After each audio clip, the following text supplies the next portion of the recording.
محترم ناظرین، السلام علیکم ورحمۃ اللہ وبرکاتہ۔ عید الاضحیٰ کے موقع پر قربانی کرنا کیوں ضروری ہے؟ قربانی کرنے سے کیا اجر و ثواب حاصل ہوتا ہے؟ اور کون سے 3 لوگ ہیں جن کی قربانی قبول نہیں ہوتی؟ رسول اللہ صلی اللہ علیہ وسلم سے ایک دن صحابہ کرام رضوان اللہ تعالی علیہم اجمعین نے دریافت کیا کہ یا رسول اللہ صلی اللہ علیہ وسلم بتائیے کہ یہ قربانی کیا ہے؟ تو رسول اللہ صلی اللہ علیہ وسلم نے ارشاد فرمایا، اے صحابہ، یہ قربانی تمہارے دادا سیدنا ابراہیم علیہ السلام کی سنت مبارکہ ہے۔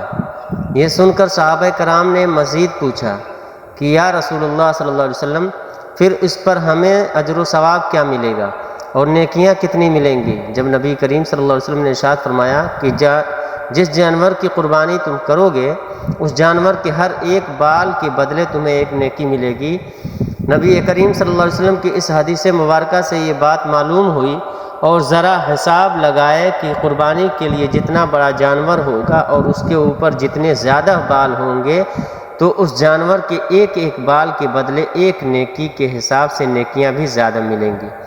محترم ناظرین، پیارے نبی کریم صلی اللہ علیہ وسلم نے ایک دن اپنی پیاری بیٹی سیدہ فاطمہ زہرا رضی اللہ تعالی عنہا سے ارشاد فرمایا کہ اے میری بیٹی فاطمہ، اٹھو اور قربانی کے جانور کے پاس رہو، یعنی آپ کے نام کا جو جانور اللہ تبارک و تعالیٰ کی بارگاہ میں قربان ہونے جا رہا ہے تو اس جانور کے پاس رہو۔ یہ ارشاد سن کر سیدہ فاطمہ زہرا نے وجہ دریافت کی کہ اے حضور، اس میں کیا حکمت پوشیدہ ہے کہ میں اپنے جانور کے پاس رہوں؟ تو یہ سن کر نبی کریم صلی اللہ تعالیٰ علیہ وآلہ وسلم نے فرمایا، اے بیٹی فاطمہ، اس لیے کہ اس جانور کے خون کا پہلا قطرہ زمین پر گرتے ہی اللہ تبارک و تعالیٰ تمہارے پچھلے تمام گناہوں کو مٹا دے گا۔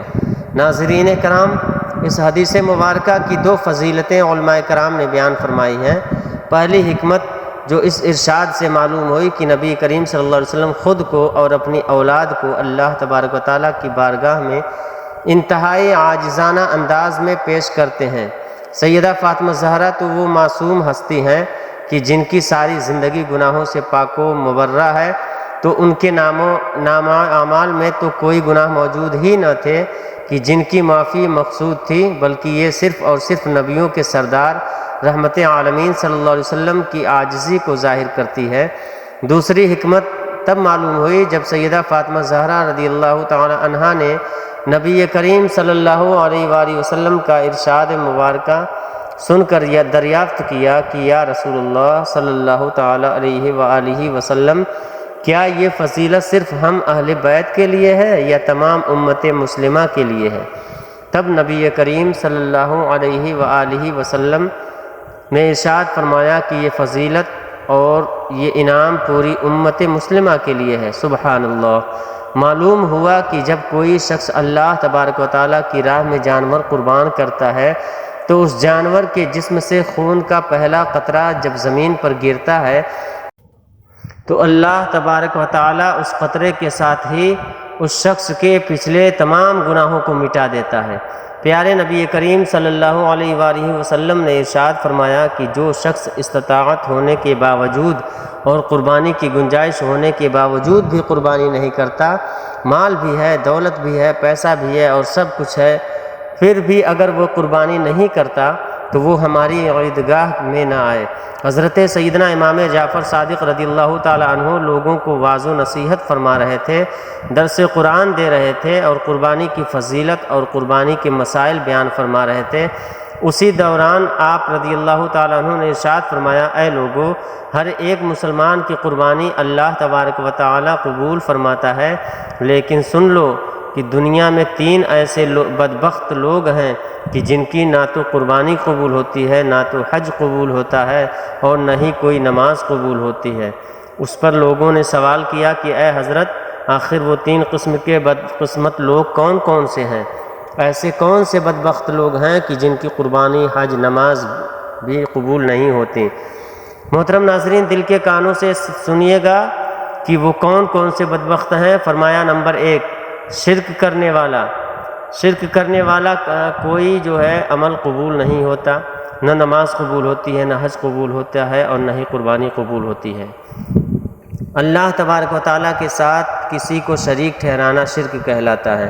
اللہ کا دروازہ چھوڑ کر کسی غیر کے دروازہ پر جا کر بھیک مانگنا، خیرات مانگنا، مشکلات کا حل مانگنا شرک ہے۔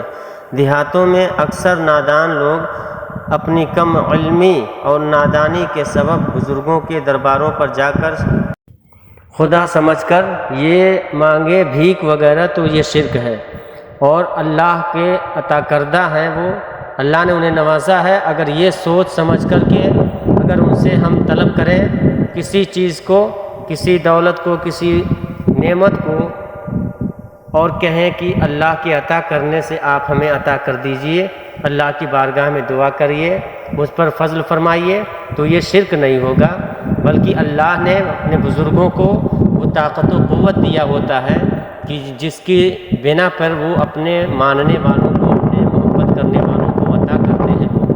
لیکن وہ جو عطا کرتے ہیں وہ عطائی طور پر انہیں طاقت و قوت حاصل ہے، بلکہ ذاتی طور پر نہیں ہے، بلکہ ہم عطائی سمجھ کر کے ان سے طلب کرتے ہیں۔ اللہ تبارک و تعالیٰ یہ صفت ہے اور وہ ذاتی ہے، لیکن اولیاء اللہ جو ہوتے ہیں، بزرگان دین جو ہوتے ہیں، ان کو اللہ جو ہے عطا کیا ہوتا ہے اس چیز کی جو ہے طاقت و قوت سے سرفرازی عطا فرماتا ہے، تو وہ لوگ اپنے ماننے والوں کو، اپنے چاہنے والوں کو عطا کرتے ہیں۔ ایسی بہت سی تاریخیں ہیں، ایسی بہت سے جو ہے روایتیں موجود ہیں، لیکن جو ہے اس بات سے انکار کرنا درست نہیں ہے۔ بہرحال اللہ کے علاوہ کسی کو اللہ سمجھ کر اس سے طلب کرنا یہ شرک ہے۔ پھر بھی شرک سے بچ جانا، یاد رکھنا کہ اگر شرک کرو گے تو تمہارا کوئی بھی عمل قبول نہیں ہوگا۔ محترم ناظرین، کیا آپ جانتے ہیں کہ جب کوئی انسان زنا کرتا ہے تو اس شخص پر اللہ تبارک و تعالیٰ کو بے حد غصہ آتا ہے؟ اللہ تعالیٰ زانی انسان پر غضبناک ہوتا ہے، کیونکہ ایک مومن جب زنا کر رہا ہوتا ہے اس وقت ایمان سے خارج ہو جاتا ہے۔ اس طرح ایک مومن جب چوری کر رہا ہوتا ہے اس وقت بھی ایمان سے خالی ہو جاتا ہے۔ اس لیے اللہ تبارک و تعالیٰ ایسے انسان سے غضبناک ہوتا ہے۔ مومن جب جھوٹ بول رہا ہوتا ہے، جب سودی لین دین کر رہا ہوتا ہے، جب نماز ادا نہیں کر رہا ہوتا، تو ایسی صورتوں میں اللہ تبارک و تعالیٰ انسان پر غضبناک ہوتا ہے، لیکن اتنا نہیں ہوتا جتنا شرک کرنے والے پر ہوتا ہے۔ یہی وجہ ہے کہ علماء کرام فرماتے ہیں کہ اللہ جس کو چاہے بروز قیامت معاف فرما دے گا، لیکن شرک کرنے والا کا ٹھکانہ ہمیشہ کے لیے جہنم ہی ہوگا۔ حضرت امام جعفر صادق رضی اللہ تعالیٰ عنہ نے ارشاد فرمایا کہ دوسرے لوگ وہ ہیں جو حرام کے پیسوں سے جا کر بکرا خرید کر لاتے ہیں اور قربانی کرتے ہیں۔ یہ وہ لوگ ہیں کہ جن کی نماز نیکی قبول نہیں ہوتی۔ حرام اللہ کو بے حد ناپسند ہے، کیونکہ حرام پر ہمیشہ شیطان تھوکتا رہتا ہے۔ علماء کرام فرماتے ہیں کہ کبھی اپنی اولاد کو حرام کا ایک لقمہ بھی نہ کھلانا، کیونکہ حرام کمائی سے کھائی گئی خوراک ان کی آنکھوں سے حیا کو چھین لے گی، شرم و حیا چھین کر تمہاری اولاد کو بے حیا بنا ڈالے گی۔ پوچھا گیا کہ حضرت تیسرے بدقسمت لوگ کون سے ہیں جن کی قربانی قبول نہیں ہوتی؟ فرمایا کہ وہ سود کا کاروبار کرنے والے اور سودی لین دین کرنے والے لوگ ہیں کہ جن کی قربانی اللہ تبارک و تعالیٰ کی بارگاہ میں مقبول نہیں ہوتی۔ فرمایا ان تینوں لوگوں کے علاوہ سب کی قربانی قبول ہوتی ہے، خواہ وہ گنہگار ہو، بدکار ہو، سیاکار ہو۔ اگر وہ مسلمان ہوگا اور کلمہ پڑھنے والا ہوگا اور نبی سے محبت کرنے والا ہوگا تو ہر ایک کی قربانی قبول ہو جاتی ہے، لیکن ان تینوں لوگوں کی قربانی قبول نہیں ہوتی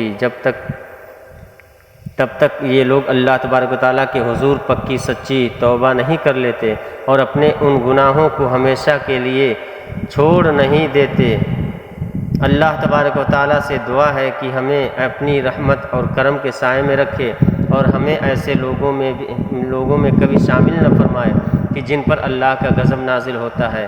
ہمیشہ ہمیں اللہ تبارک و تعالیٰ نیک اور صالح اعمال سر انجام دینے کی توفیق مرحمت فرمائے اپنے کرم سے پیارے حبیب کے صدقے، اور تمام مسلمانوں کی قربانی کو قبول و مقبول فرمائے جو اللہ کی بارگاہ میں قربانی کرنے کی نیت رکھتے ہیں، اور جو لوگ قربانی کے لیے استطاعت نہیں رکھتے تو اللہ تبارک و تعالیٰ انہیں بھی قربانی کی طاقت و قوت مرحمت فرمائے۔ آمین یا رب العالمین بجاہ یا سید المرسلین۔ دوستوں، آج کی ویڈیو پسند آئی ہو تو اسے لائک اور شیئر کریں، اور مزید ویڈیو حاصل کرنے کے لیے چینل کو بھی سبسکرائب کریں۔ السلام علیکم ورحمۃ اللہ وبرکاتہ۔